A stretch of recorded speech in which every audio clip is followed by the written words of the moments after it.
anything will start, that'll be, I mean, I'm perfectly willing to, give up my podium, so to speak.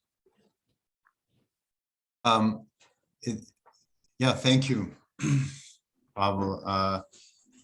There is a possibility. I was just reading, I mean, that these 13 border guards might still be alive. Everything is so difficult to understand right now. And so, I mean, as you know, as with any of this, Yeah.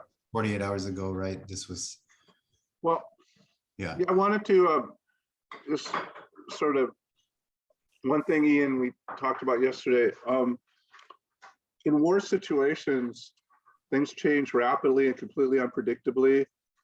And I mean, the famous cliche is, truth is the first victim in war. And we have no idea what's going on. There's a fog of war here.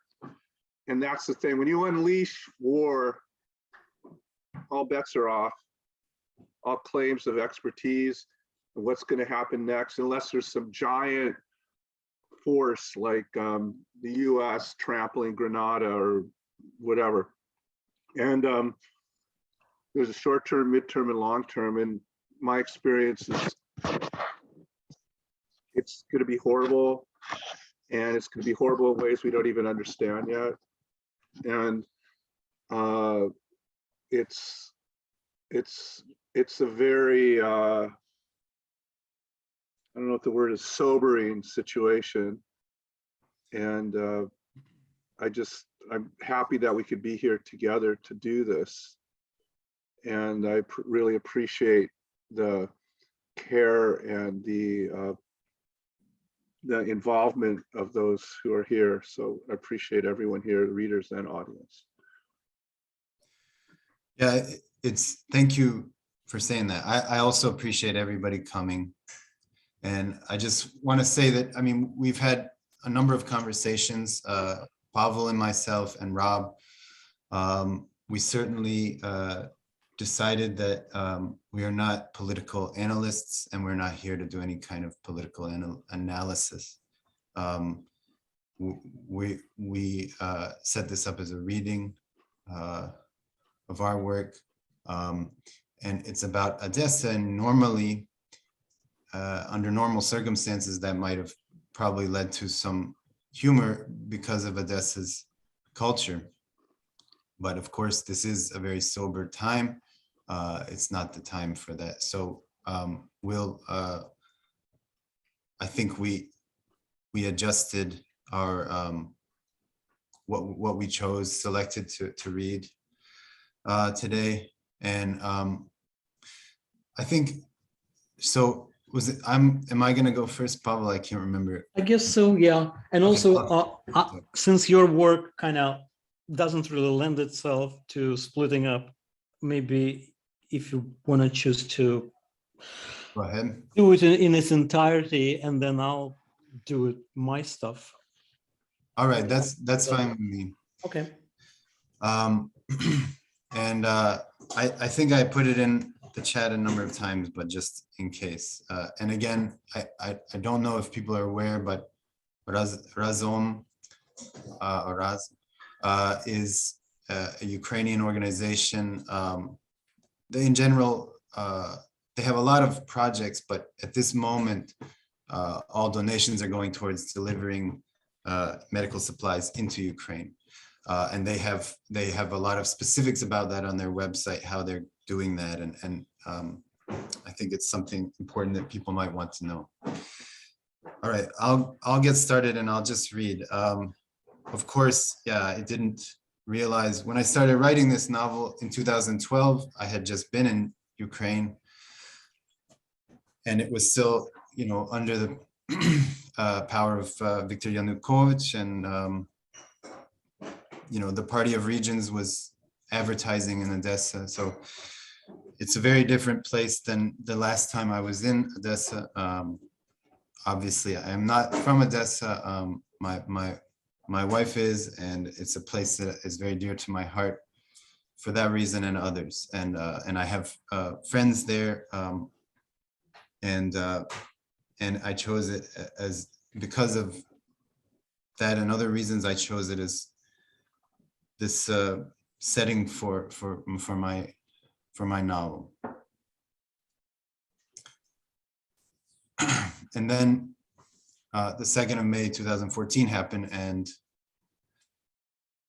I struggled a lot thinking about how to write about this, and I tried my best to do it in an honest way, in a way that I hope I really tried my best to dignify the people about which I wrote. The 2nd of May 2014, it was a little cloudy in Odessa. Zina always loved clouds, how their light made visible the ongoing tremble of the world. After she left her papa, Zina wanted only to move. There had always been a need within her to leave the place where she was and return to hear it for the first time. She boarded one of Odessa's many microbus routes.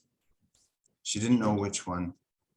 She picked randomly and found herself on a marshrutka that took her away from the city center, away from American tourists, further, even from other post-Soviet people touring Odessa, further, into parts of the city where haggling is demanded by people's budgets.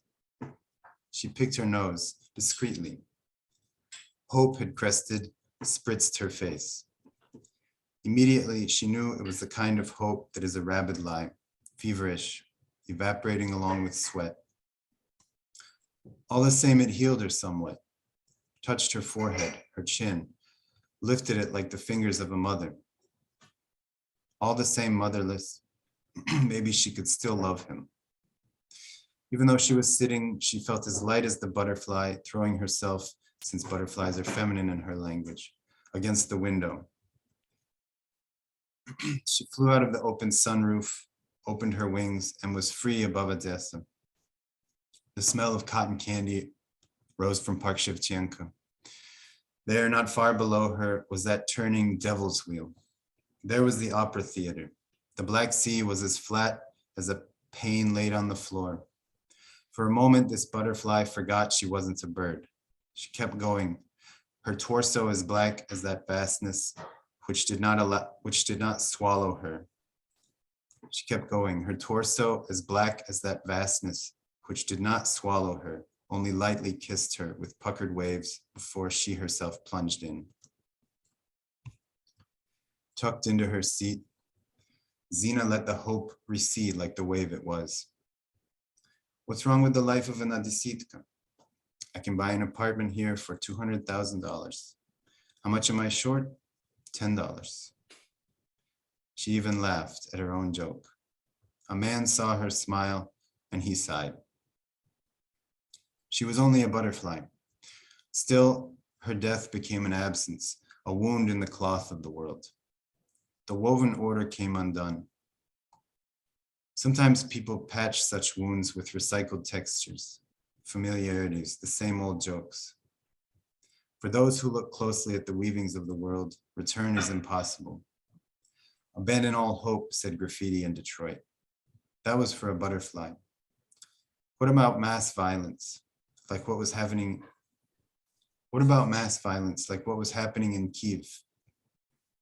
When the fabric unravels in several places at once, it becomes like the view from underneath a holy cloak, looking like the night sky. If Valenka asked her which side she was on with regard to Ukraine, she would say, I don't know. Even if he asked in English, she would answer that way. She would gesture palms up at all that surrounds them, Odessa, Odessans, the produkti in their kitchen windows, the shtuki in their stores. Valenka would say that he would like to enter those homes. Only the stores let him enter. He wants to see Odessa, to hear her. He wants her voice to speak from within him. But you're not Odessan, she would tell him. It's a luxury not to be lost in the ongoing whirlwind of violence. When Valenka saw her approaching, he hopped to his feet. He left, her papa left. Without responding, she rushed toward the emergency exit. This act was, after all, an emergency. Now, instead of the path of the butterfly, she began to narrate to herself the path of her papa. In his pea coat and with his unbelted pants clutched in a fist, he must have treaded on flip-flops to the corner emergency exit. Flip-flops. No alarm sounded. Her own step is faster, more steady and stable. He took a left, northwest on Meat Eater Street, in the direction of the old horse market. She does the same. When she passes the market, she hears the parrots there speaking Yiddish. Her papa was falling. Anybody would.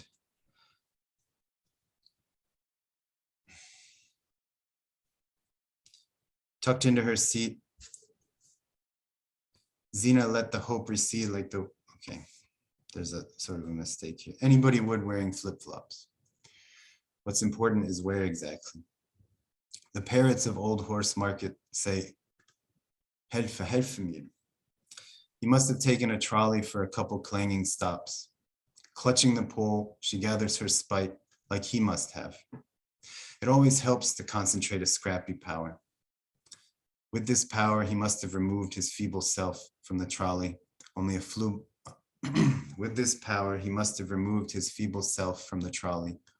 few blocks from where he climbed on, where she herself leaps from the trolley. The concrete is uneven. It always has been, her whole life through to the end of the Soviet era, through the breakdown of the 90s, into the sensitive teenage years of Ukraine, the aughts, and now to the era of Maidan.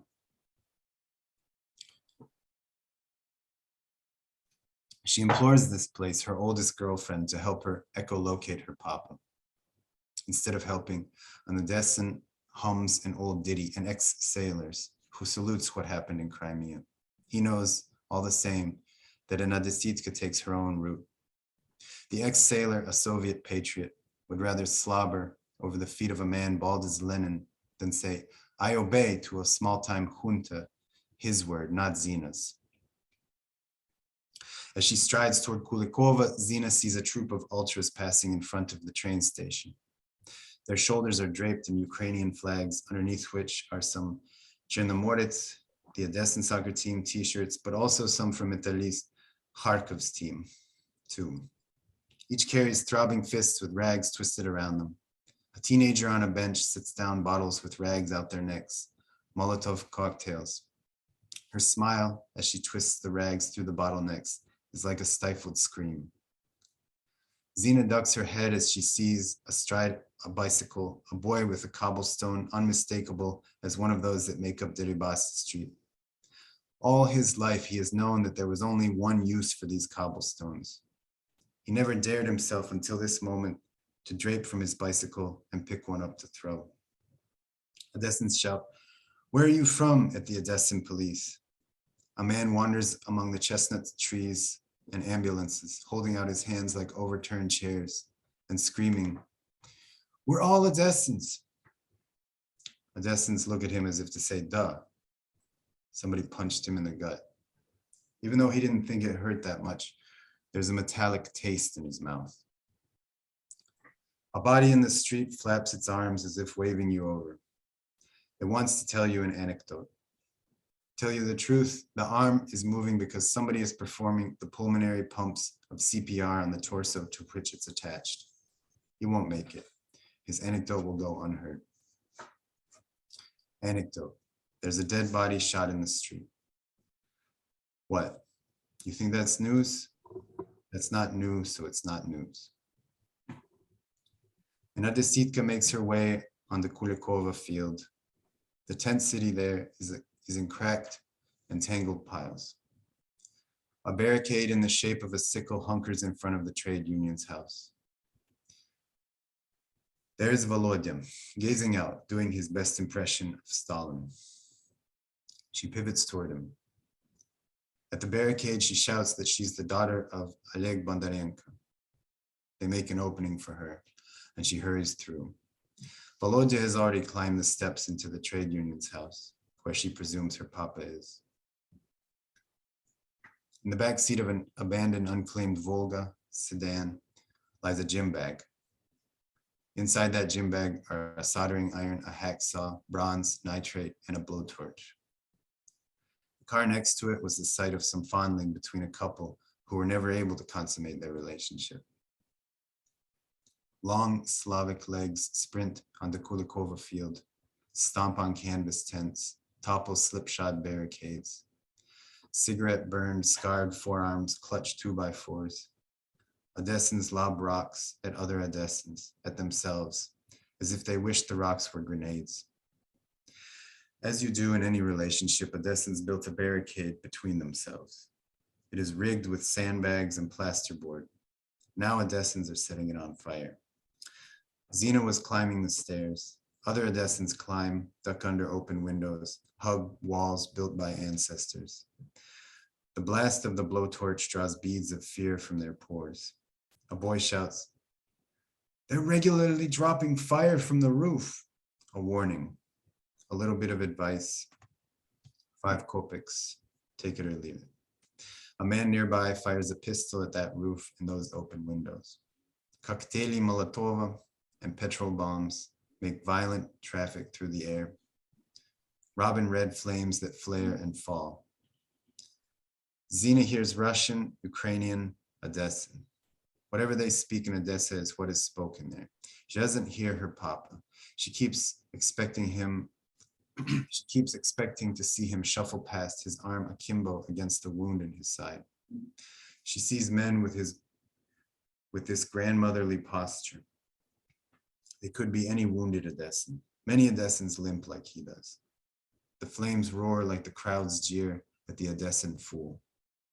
The tongue simply flexes its muscle, outlasts everything until everything's ash, climbs from the inside outside, and, in the end, chokes in a desitka with a final rattle. Odessa died. Odessa is dying. Odessa will die. Odessa lived. Odessa is living. Odessa will live. She'll live fantastically. Odessa is a burned woman burning, her tongue the last of her. She hears Galia. She didn't know the woman was dead. How else could her mama be here in this burning building? And her mama is speaking English. Her voice sounds as if smoke were burying itself in her throat. The flame, like upward rain, ushers the life out of her. Curtains, the fire, close on Odessa's operatic death scene. Such a drama queen Odessa is. Zina simply snuck out the stage left door to have a smoke. That was best now. Blow it all out like the drag life was. Mama! You can understand, of course, how much of a relief it was for Zina to be all of a sudden swimming in the Black Sea. She came up for breath, dove, came up, dove again, deeper, came up. Her breath almost expired by the time she breached. She dove again, even deeper. She desperately needed to cough, and it's impossible to cough underwater, so she gave in and came to the surface. She couldn't see the beach anymore, not even the seawall. There was only water. Her mask must be fogged. She took it off, breathed on it. There was no breath. If there was no breath, it meant there were no longer any words.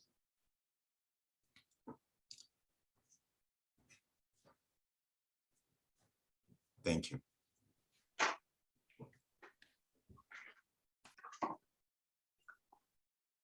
Great, Ian. Really appreciate that. At this point, Pavel, would you like to read now? Yeah, I'm prepared to do it. I'm poised to do it. If I bring up the file like this, you can still see me, right? I'm not entirely.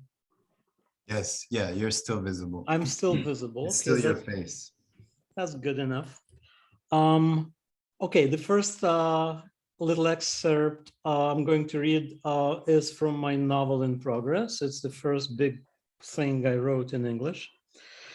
And it's a debut of sorts in more senses than one. I'm not sure what you really have to know about what's going on, other than perhaps the main character returns to the United States from Moscow, where he witnessed firsthand the aborted coup of 1993 that he survived. And he came to the United States, and he was tasked with interviewing a sister of a fairly well-regarded filmmaker who's gone missing for a decade or so. And this is what she tells him about her life in Russia before the revolution.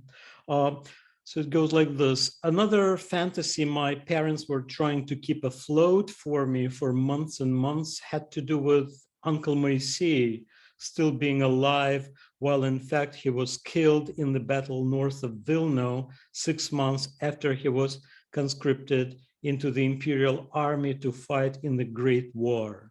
Actually, I think he volunteered like so many young men in town did.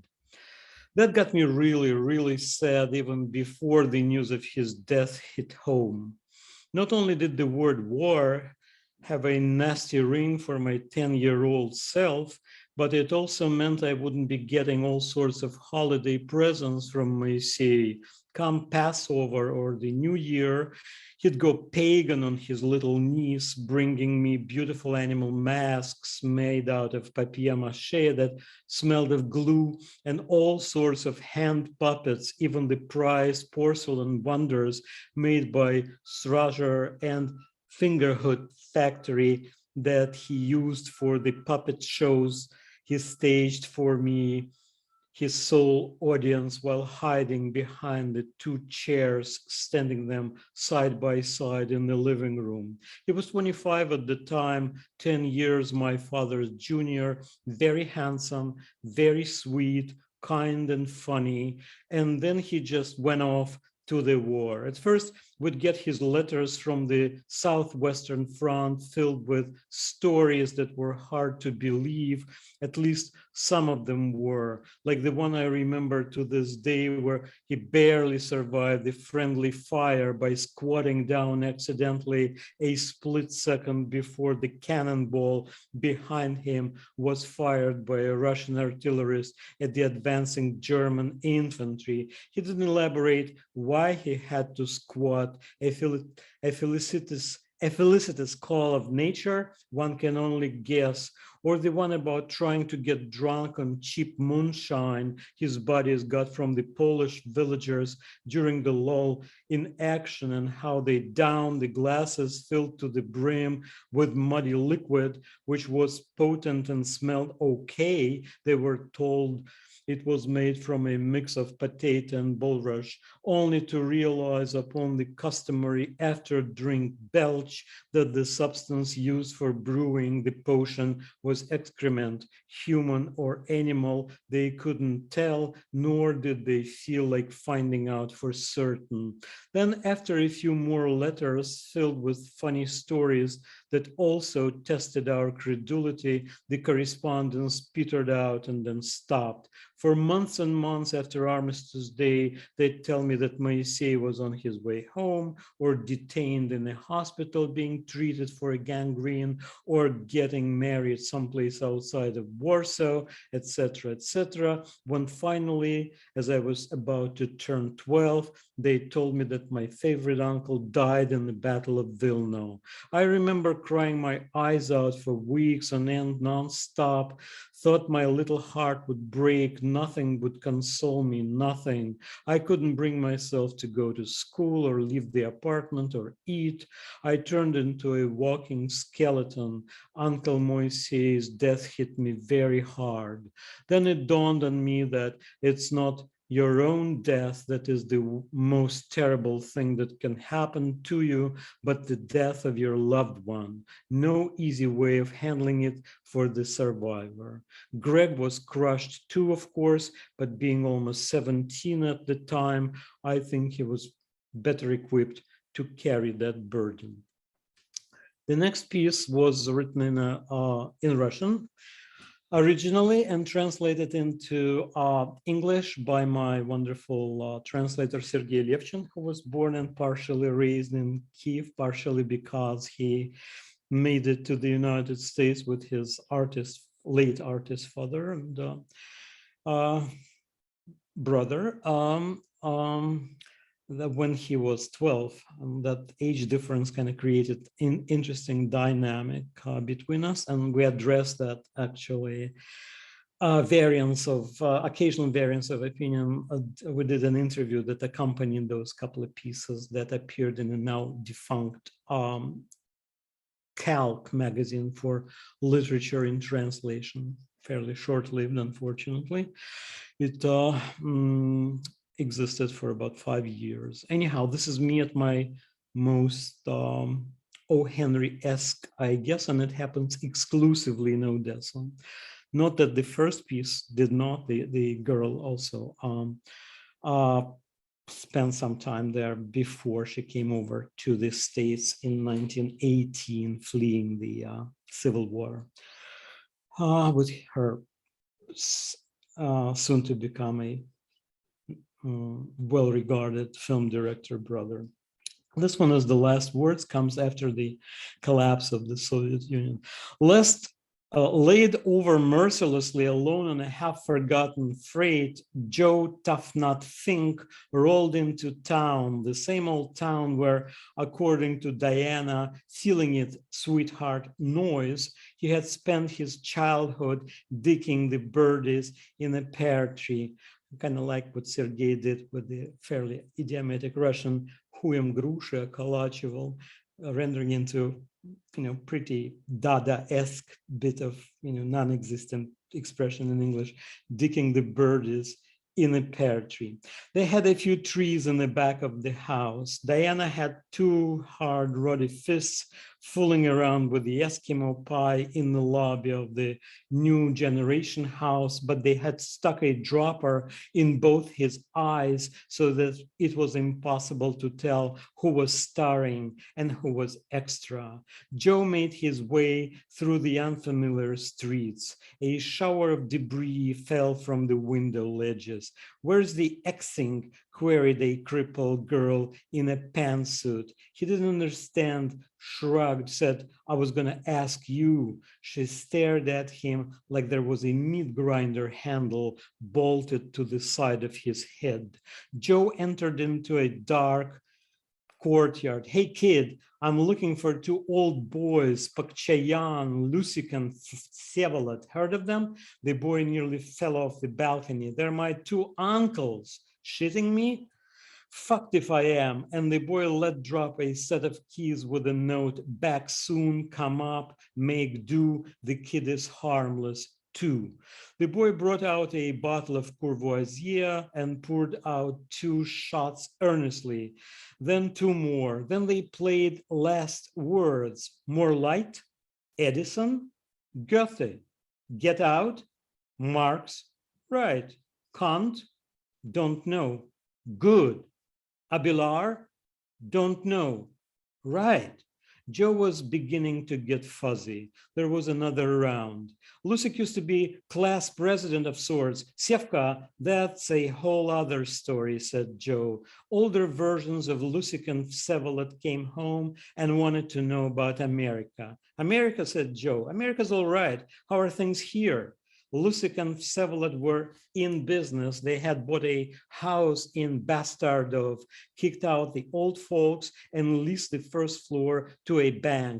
But the bank folded and the first floor stood empty. That's $500,000 in the outhouse. Suddenly Lusik remembered something and ran into the bedroom.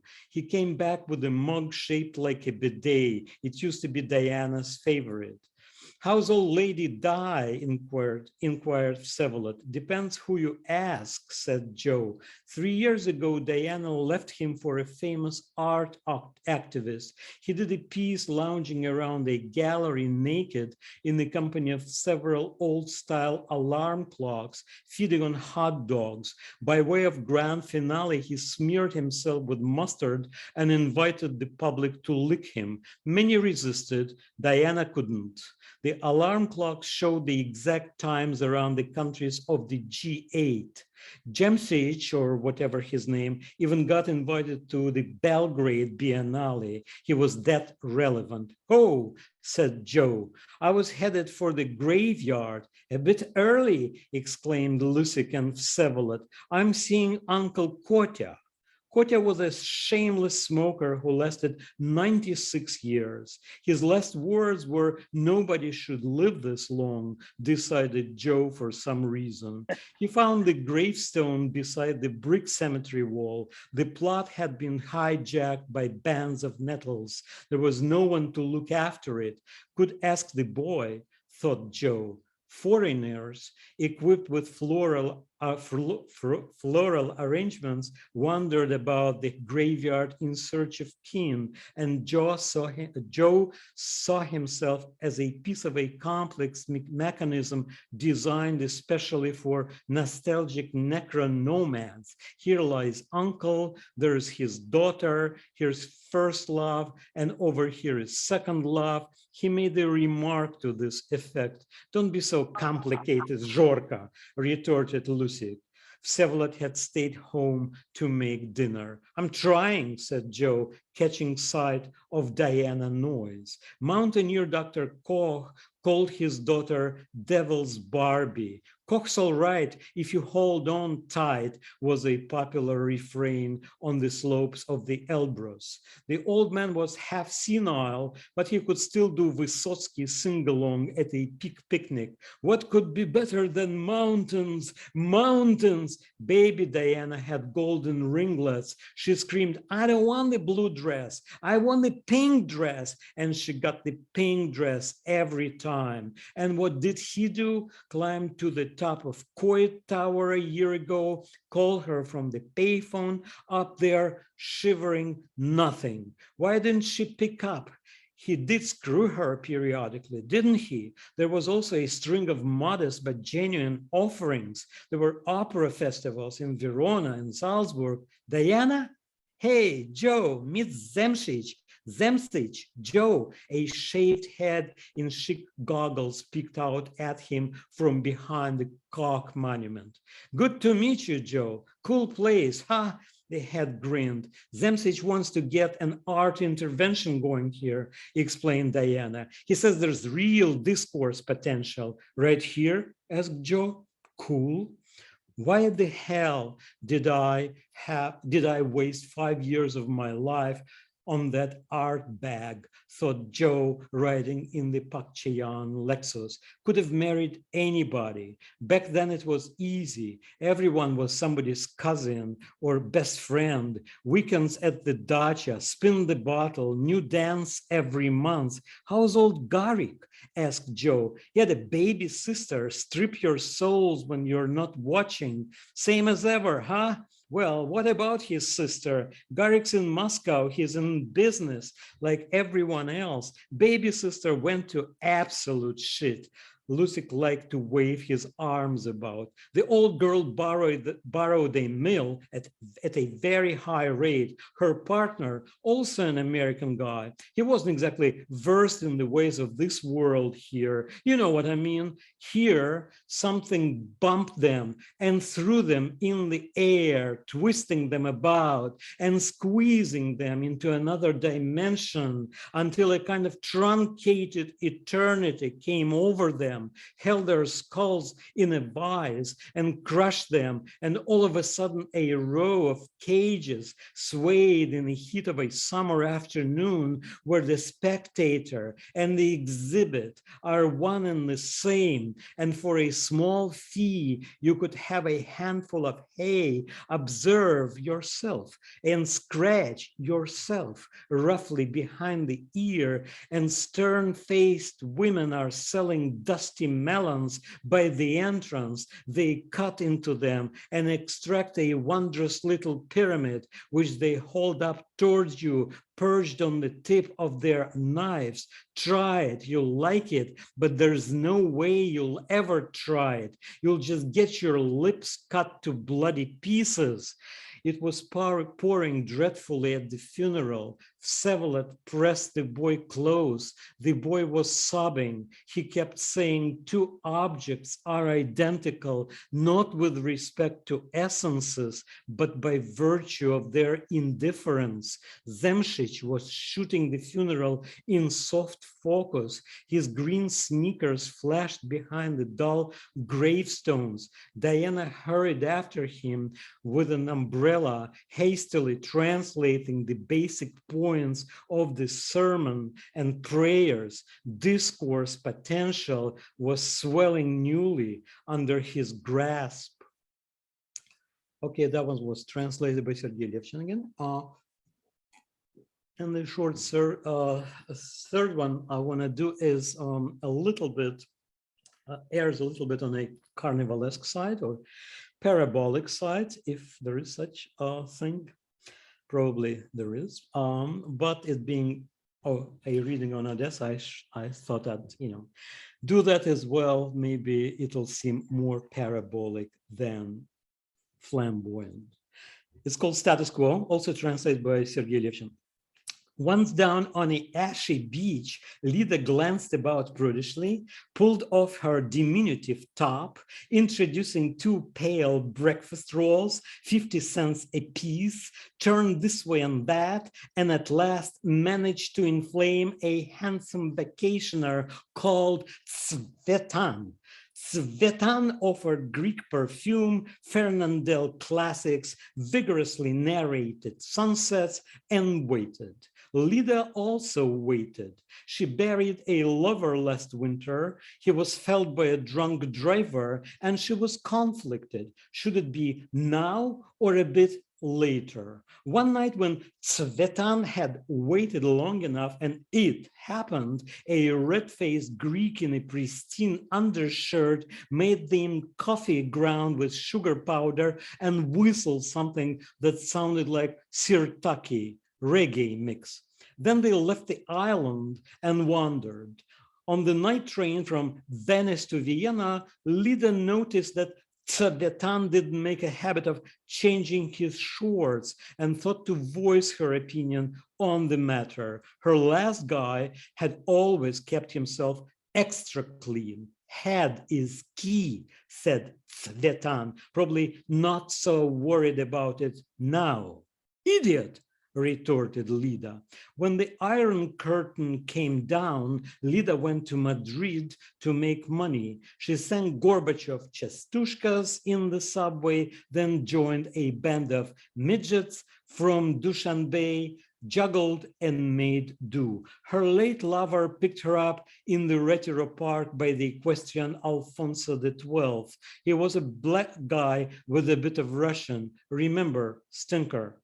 Once you tried black, there's no going back, Lida told Tsvetan, still feeling a bit sore. Something wrong? Asked Tsvetan, going down the escalator. It's in your pants, said Lida when they got to the hotel. You probably want to do laundry at some point after I smoke, promised Tsvetan, capitulating for the moment. He worked for the railroad and had been all over Europe for half price. Seeing the world was more important to him than smelling like a Bulgarian rose. So he told her, seeing the world is more important to me, baby, than smelling like a Moscow lily. Stick that baby, snapped the young lady. From the hotel, she called her sister in Saratov.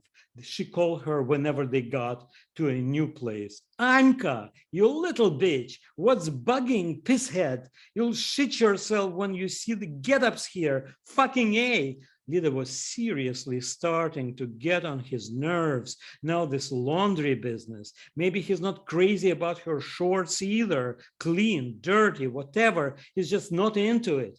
All the ruffles and whatnots. Fucking A. And the prepositions are all wrong. Not like in Bulgarian. Why can't she just piss out? Tsvetan looked down from the balcony. Money will be all gone before the next town. He thought about the wife he left behind in Sofia. She went crazy. The doctors were perfectly useless, and he decided to leave her. Not right away, though. At first, he tried to look after her. She called herself Hitler's bride, not Eva Braun, but another one, younger and virtually unknown to historians. He wanted to give me Poland, but I refused like a little idiot. Now it's too late, she cried, wrestling with the orderlies. Tsvetan couldn't bear it, and so he left. What if she really was Hitler's lover? Let's see. They shot the Führer in Milan, 1948. Christina was born in 1949. Doesn't quite work out mathematically, does it? But then there are such things as prenatal attachments, womb crushes, as it were. What do we do with those? Ignore them? Christ, I must be going mad too. She's still in there, clacking away. But what if this isn't Vienna and they're already in Prague, partying like the Nouveau Czechs and strolling through the old town, and a shriveled man in a cream-colored coat comes down from the hill across the river, and he says bleakly, it's all over. And the people below call out to him, what is? What's over? And he tells them, are you deaf? I'm telling you, all of it. An endless tale turning onto itself like the Greek dance Sirtaki.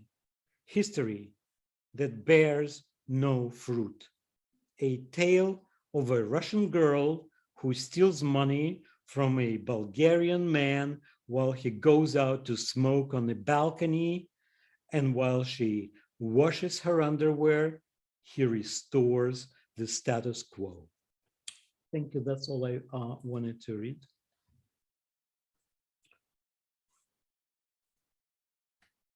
Very good.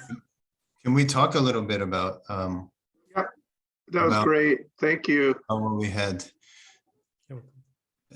Can we talk a little bit about, I mean, I feel like this is, I don't know, I wrote some things down. Do you want to talk, Pavel? Yeah. Sure. So at this point, yeah, you guys, yeah. And then we talk can, about- and then we can, Yeah, and then that sounds great, Ian. Whatever way you want to go with this is and then fine. people can read if they want, or just offer, Sure. you know, questions, or just, you know, people can talk. I mean,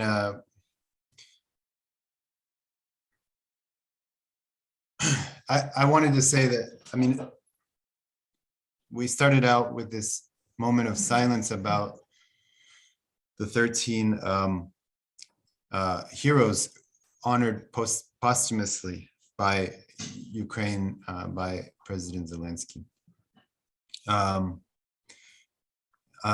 And I mean, you sort of quoted them, but you didn't say what they really said, and you know. Yeah, I sort of skirted over it, but yeah, I mean, they said, I mean, there were They the said, Russian. yeah. I mean, you wanna do that? I mean, quote them. Well, I mean, I feel like it's significant because it's a that seems to be why they were shot at, you know. Yeah, they used they cursed, you know. they cursed they them. told the Russian To vote fuck to go fuck yourselves, and Yeah. and then they were shot at, and then maybe an even more heroic example, I would say, of cursing in the face of this invasion and this aggression is the woman telling the soldiers to put the sunflower seeds in their pockets, you know, and she curses at them a lot. Yeah. I mean, so, you know, this whole few days I've been with my family because we're traveling, and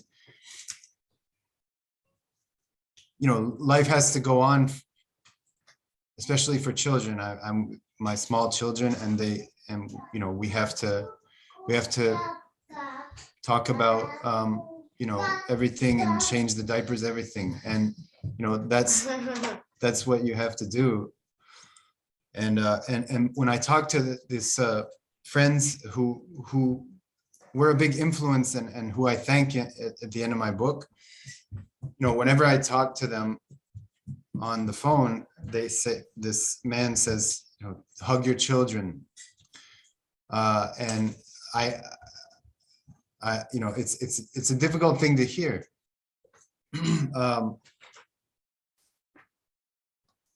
I guess what I'm trying to say is this, if there was ever a time to curse, this would be the time. If there was ever a time to kind of register how unfortunately, how absurd, but unfortunately very, very real this situation is, and this war is, and this invasion. So I was glad that you kind of broke the seal with your own writing that you cursed. Yeah, interestingly, I sometimes I do that in my prose. I almost never do it in my kind of everyday dialogue with people I know. I try to avoid it unless things get heated up on Facebook. But this is the place to curse a lot of times. I actually played back the Russian transcript of, not the transcript, but the actual live recorded exchange of the patrol on that island. And not only did the patrolman said, or border guard said, go fuck yourself, there is a tiny little exchange before he did that, and that's like a mini rehearsal. He says he kind of has a little powwow with his probably with his fellow soldier, who sounded, whose voice sounded really feminine. It was, or unless it was a very young guy serving on that island. But he said, should I tell them to fuck off? And the response is, yeah, just do it in case, do it in any case. На всякий случай. Послать их нахуй, да, на всякий случай. So this is so light and casual and Odessan, sort of ironic, if you will, that it kind of lends a little bit of, on the one hand, gravity to this horrendous death, or horrendous last words, but then it sort of gives it a little bit of a kind of lightness to it. Like they're almost like in mini rehearsal before dying, verbal rehearsal. Should I like tell them to fuck themselves? Yeah, they just do that just in case. This is so, this is like pierced me, sort of grabbed me, pierced me to the quick, as it were. So that's just a little. I read a joke today that it's from Odessa, and it was written before, a week ago about, I think a week ago, maybe tomorrow. So it's not, we don't know if it would have been told now, but it's these two men are speaking Yiddish in Odessa, and this other man comes up and says, why are you speaking Yiddish? And they say, because if we speak Russian, Putin's going to come try to, rescue us from take us, rescue us. Right. Because that's the pretense, right? Yeah. But in that regard, speaking of the heterogeneousness of Ukraine, right, or Odessa specifically, what are the languages spoken there generally? Are they Russian? Are they Ukrainian? Are they Yiddish? Are they, there's so many different populations.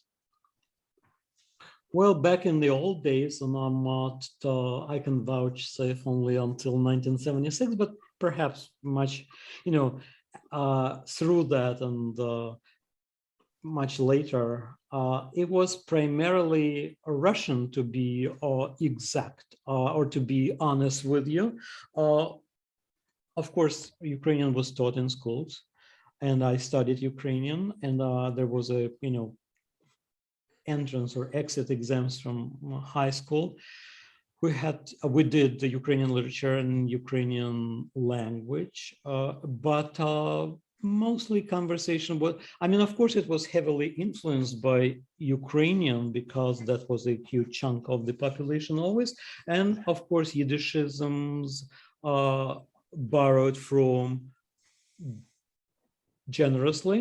So it was kind of a mixture, not that people would mix it within one sentence, but of course there is even, my late editor, when I did my first book with him, he was a wonderful guy. He served as a secretary to Joseph Brodsky for many years and was his friend, and put quite a few volumes of his poetry among many other people. So whenever he'd find a Ukrainian verb, a Ukrainian words in my text, which I did, probably 85% of it was conscious choice on my part, he'd kind of circle it around with his felt pen, and asked me if I really want to keep it, because he was kind of proprietary. He's a wonderful guy. He's a late guy. He sort of was initiated my first book, Alexander Sumerkin. Yet he was kind of on the lookout for incursions from Ukrainian into my texts, which are written in Russian. I quite often used to mix it blatantly, Yiddish, Ukrainian, and Russian, sort of thinly veiling it as a skaz type of thing, Liskovian skaz, where there is like a mask of a narrator, and he's like running with the ball, doing whatever he wants to do, coming from pretty fantastical linguistic background, perhaps non-existent. I just do it to throw the reader. I don't do it much anymore, but there was quite a bit of this mixture of things in my text, not in that there was English used pretty often in those texts as well, or a Brighton Russified English or anglicized Russian also thrown in just for the fun of it. I'm not doing it much anymore, but that was my useful kind of flamboyance, if you will. Mm-hmm. Interesting. Your absurdist sensibility, if you knew my work, is very, it's very it's very known to me. So, and I really appreciate that. Do you, Pavel, I know what Ian, obviously he's American from, Detroit area, Flint, but is your first language, what do you write in? Is that a thing? Do you even choose that, or? Well, right now, since I worked on this novel for like 4 or 5 years, and that's about 190,000 English words, I would say that now it's primarily English. I don't really do Russian anymore. I don't really expect to write much in Russian. I tend to, I'm working on a screenplay, it's English. I'm working on a piece, and it's like I'm probably like doing, like Alesha said, I think, "Ni dня без строчки," not a day without a line. I'm doing not a day without a word. Sometimes I add like 3 words per day, and I feel kind of happy and quite exhausted after I do that. So it's not even Alesha-esque MO. It's more like Flaubertian, where like the guy just would spend like a week on one sentence. Not that it necessarily is getting any better, but it's certainly in English. I'm not really, I don't see myself writing much in Russian anymore. If I were to get too dramatic or not entirely genuine. I would say that I simply don't want to write in the language of the aggressor. I don't question that Russia is an aggressor in this horrendous situation. I don't believe the language has anything. The language should not really be victimized as far as I'm concerned. I'm not punishing Russian language because of what Putin is doing in Ukraine or to the rest of the world. Hopefully not. But I'm just, the time has come after 40 plus years living in the United States. The time has come for me to like embrace English language thoroughly. It's an interesting issue. I mean, it sort of dovetails in regard to the idea of, the reason I bring it up is because there is such an admixture of cultures in a place, and we'd like to, this idea of, the Russians are attacking, therefore everything Russian is awful, when in fact people are embedded in all these different things that are cross-cutting, and it's so complex. I mean, we don't deal with that in the US really. A lot of, we have an imperial language and all that, but coming from a situation. But when there was definitely an issue with French fries versus freedom fries. Oh yeah. There's always those little excesses. I live smack in the middle of it's Manhattan Beach, but it's like 2 blocks from Brighton Beach, literally. I moved here from Upper West Side, so like where people, third generation removed from Eastern European roots, so to speak. Right. Now I'm, smack in the middle of the first first generation of the roots, and of course I find myself being kind of selective, whose cookies I buy.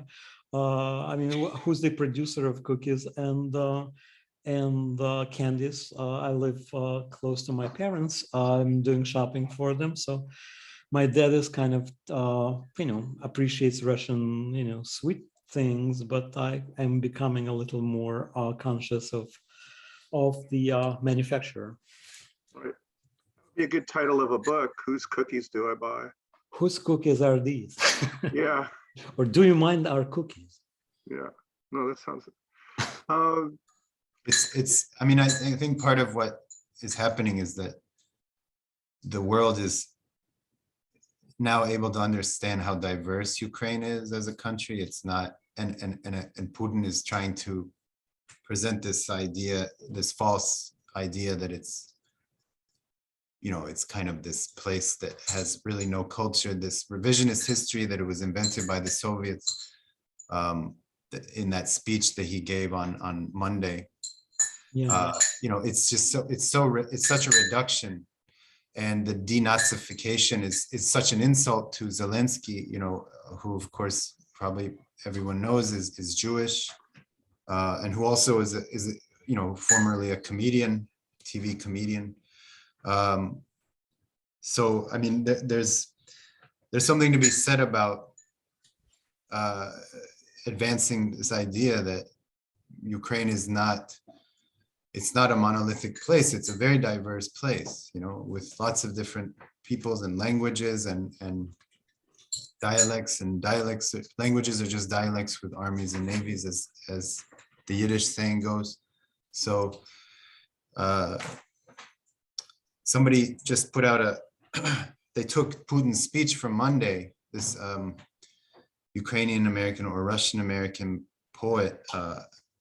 It's on Facebook now. She took his speech in English and she erased parts of it and made it into a pledge of support to Ukraine and a celebration of Ukraine and a kind of an empowering statement about Ukraine. And so she erased parts of his speech and brought the fragments and made something new from it. Maybe that's what creativity can do. Maybe it can help people cope with the trauma. You said that at the beginning. It's actually probably the death of our loved ones that is the most difficult. Yeah. And I think that's very true. That was a very rambling No, but I mean, Okay. I see what you mean. Someone is asking actually, Rob is asking us to tell our audience how to get our books. I guess Amazon would be good place to find both of them, right? Unless you Yeah, have other platforms. this is my website. Yeah, just get that out. And also, Ian, Pavel, you posted on Razom, Yeah, and yeah, I can put that. you already did that in the chat, I Yeah, think. that's I saw that somebody who attended this reading just donated, and Yeah, a bunch of people have. They've Yeah. donated it to me, and I'll take my 70% transaction fee and pay the rest of Razom. No, well, I mean, I was gonna say, if somebody, I know lots of people don't like Amazon. If they don't want to buy my book on Amazon, talk to me. I'll put my email. Yeah, you can talk to me I too. can get it to you, and if you just give all that money to Razom, I will send you a copy. It doesn't. I don't. Yeah, want if anyone reads Russian, you can contact me. I'll put my email there, and I can send you a Russian book for you to read, or 3. I have a lot, and also now that St. Petersburg bookstore folded here in Brooklyn, I got quite a few books back from them. I also tried to send, actually I already did send a few to San Francisco Globus bookstore, which I used to frequent in the early 80s when I lived in the area, and they graciously accepted it. So if anyone lives in San Francisco, or you can just write to them and they'll sell it to you, but you can also get it from me. I don't think they might want to actually donate the proceeds to Razom together with Ukraine. They might, but I'll be sure to do that with your money. we also both Pavel and Ian are donating. They each get an honorarium for this reading, and they're donating that. Yes. And I really appreciate that. So that'll also be forwarded to Razom. And I mean, again, it's not a political sensibility, but here is, I don't know what next steps are in regard to trying to support those who need supporting, as well as, how that will possibly change over time. I mean, what did Zelensky say? I don't need a ride, I need ammunition. Yeah. That kind of thing. Yeah. And but I don't, from our perspective, we're here as both writers and fans of writers and writing. We're but to the extent we can support this, that would be great. I was also thinking of this more down the road, where we have more writers of that part of the world, to humanize it.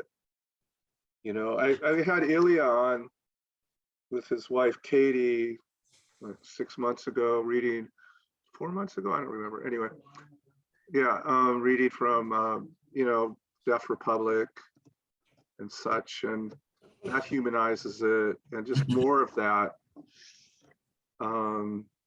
would be really, I think it would be really important in this time, because unfortunately, I mean, there's so much in the world, obviously, but this is the first boots on the ground,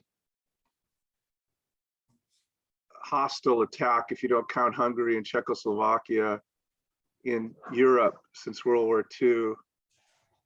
And that's a big deal, and it's not going to go away soon. There's going to be reverberations, in, as I said, in ways we have no understanding of. So it's a time to maybe start to develop this, more people that can read here in this kind of setting. I'd be more than willing to facilitate that.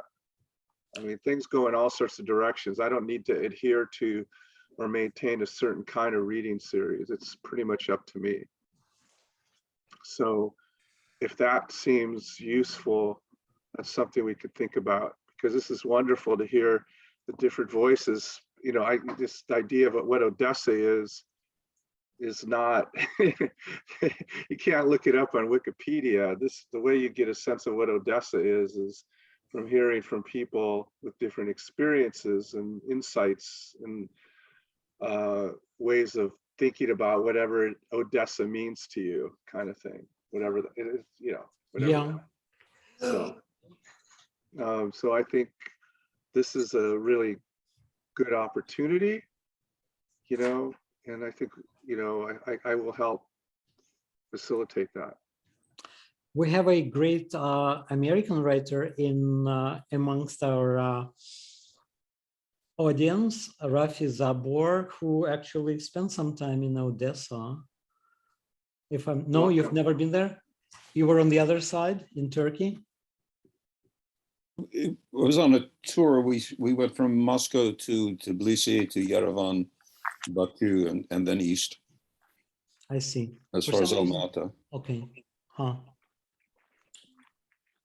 We can imagine developing that voices of reflection and art, you know, whatever that means, and just to keep on bringing that to people and possibly grow our audience and have a collecting place for this kind of thing. It isn't one of these large scale, you know, we are the world type things. But, so Should we ask, does anybody want to say anything? Or maybe read. Marina, do you want to? yeah, people are free I to just wanted read. to I just wanted to thank everybody. It was very interesting to listen to the conversation and to the reading. I just wanted to mention that somebody is calling. No.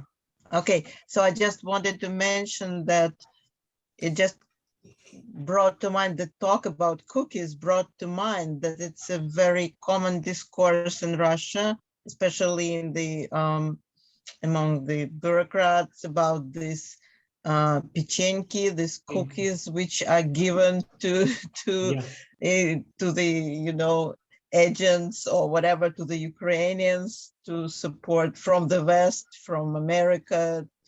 So it just kind of now it changes places. Mhm. Whose Right. cookies are Whose cookies are welcome, good. whose cookies are better. Good. Yeah, so Yeah, so I mean, it's- all of this comes out. I mean, I don't know if you remember in There Will Be Blood, the Daniel Day-Lewis character drinks their milkshakes. You know, goes into this bar or restaurant and drinks someone's milkshakes. So this milkshake becomes this point of, I don't know what the word is, violence, this point of absurd kind of power, you know, showing of power. So you can use almost anything, which I appreciate. Yeah. So that's good. We can, if people want to read a little bit, that's fine. I would keep it to a really short amount of time, no more than 3 minutes. And you can read a piece, but it could be anything you want, but hopefully in service to reflecting on where we are now. And I mean, this wasn't set up as a reading about, you know, the invasion of Ukraine.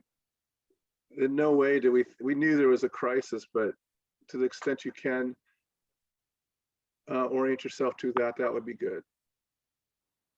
Does anyone feel like reading? Rob, I have a poem about Ukraine. Okay, Um, Victor. I think go- it's more like 4 minutes, though. I think it might be a little longer than 3 minutes. But it's about. I wrote it yesterday while I was listening to the news. Sure, And, Victor. No, Victor's a lyric poet of great capability. So sure, Victor's not. He's calling in. Okay, this is called "For Ukraine." No elegy, but a loving eulogy and reverent paean. Analogy.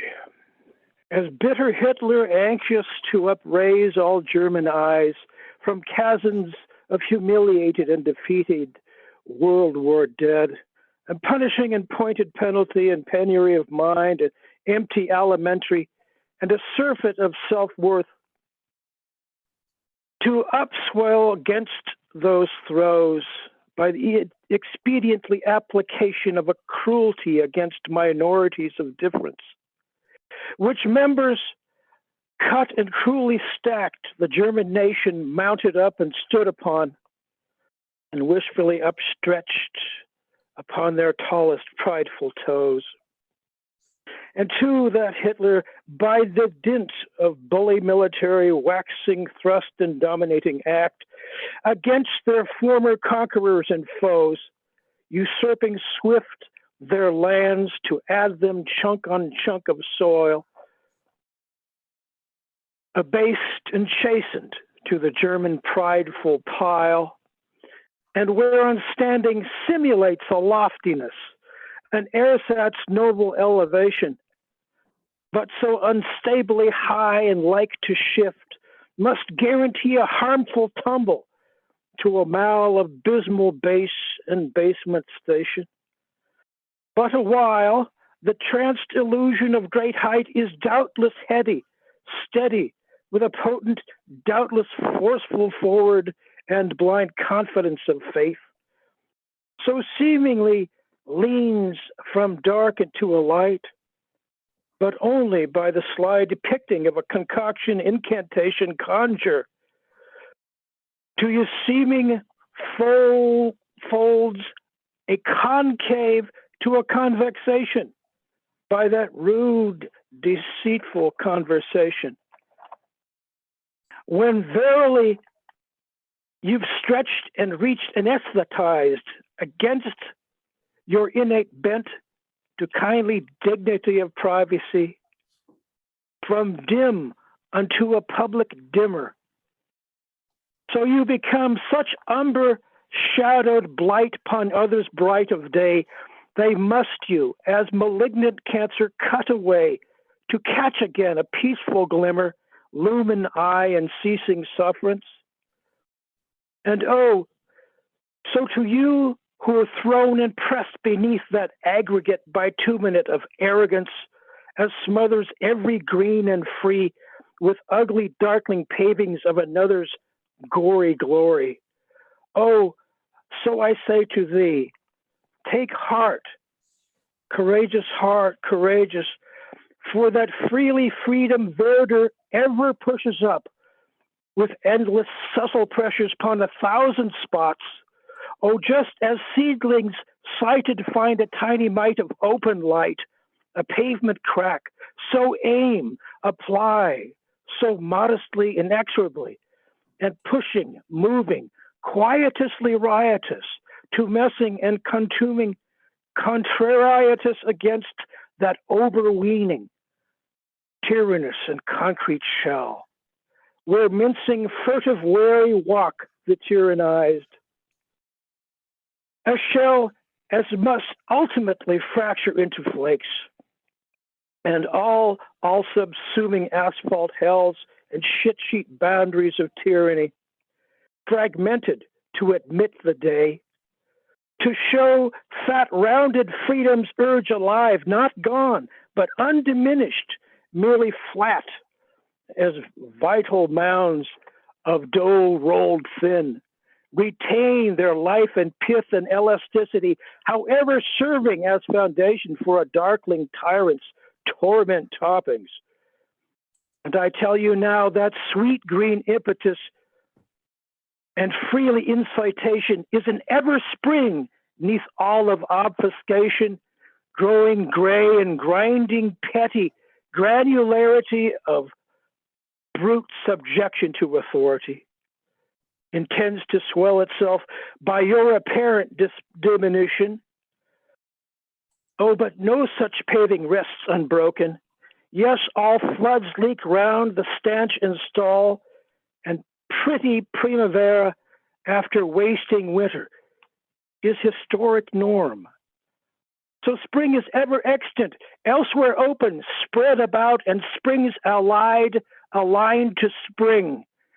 And so in fine will join to hammer, pound, and beat all bestial caracola sheet, so rout that pavement out into a lenience of greenery luxuriance.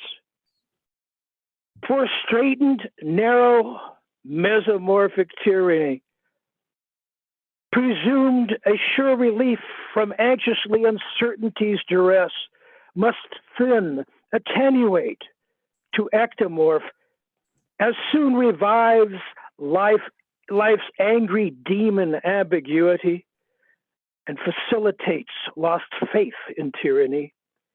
And even fat-fed stomachs cannot long distract, fend far that surge to verdancy and shouting invocation to a brave green liberty.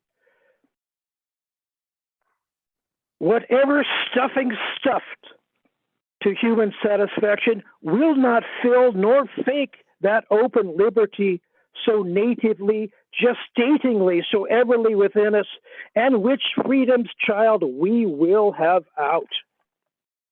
Oh, however liberties belied by irresemblance to the present passing fact, does come that greenish steady flux and flex, precipitate to pavement, asphalt's craquelure, however how now paved with doubt.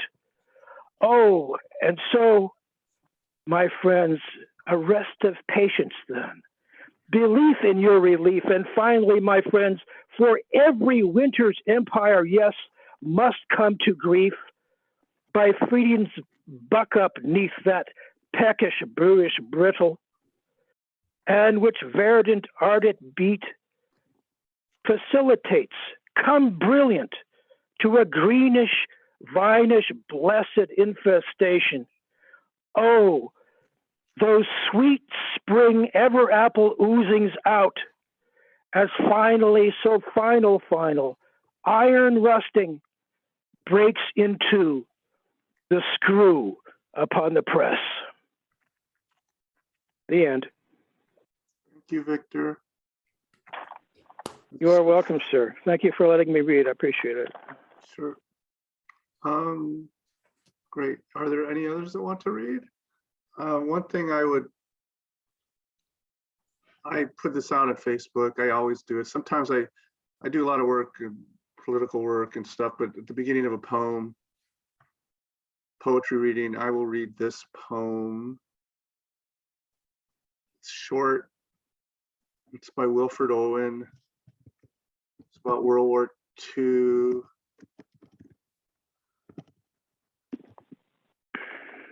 And I'll just read it really quickly. If we could call it after that, or if want more discussion, that's great. I am, by the way, just fully open to, as I said, developing more of this and growing it. This is the parable of the old man and the young by Wilfred Owen, who died in World War II. So Abram rose and clave the wood and went and took the fire with him and a knife. And as they sojourned, both of them together, Isaac, the firstborn, spake and said, "My father, behold the preparations, fire and iron. But where the lamb for this burnt offering?" Then Abram bound the youth with belts and straps and builded parapets and trenches there. and stretched forth the knife to slay his son. When lo, an angel called him out of heaven, saying, lay not thy hand upon the lad, neither do anything to him. Behold, a ram caught in a thicket by its horns, offer the ram of pride instead of him. But the old man would not so, but slew his son and half the seed of Europe, one by one. Yeah, he died, I don't know, in the Battle of Ypres or something like that. And he was 22. And so I brought this up earlier. We don't know what's going to happen. As soon as lead starts flying, kinetic wars like this with large imperial powers on the move in Europe,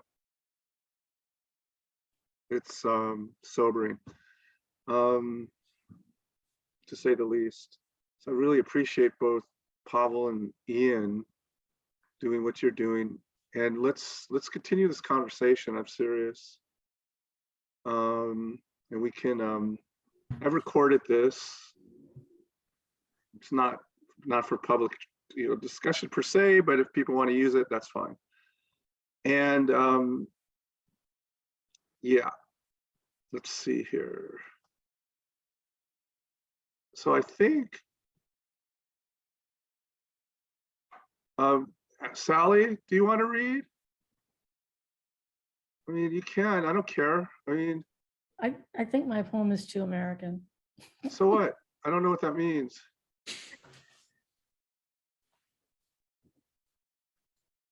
It's up to you. This is not, but if you don't want to read, that's fine as well. There's plenty of time for that in the future. If anyone else wants to read, please do. If not, and if there's nothing more we want to discuss, we will continue this conversation. I really appreciate everyone being here. So, Thank you so much for having us. yeah, Yeah, and thank great. you. Thanks so much, everyone. And Okay. you all, let's wish you all well. And I wish us all well. And everybody in Ukraine. Yeah, absolutely. Yeah. Thanks, Good to see you. everyone. My prayers. Could I Yeah. read Thank one? you all. Bye-bye. Oh,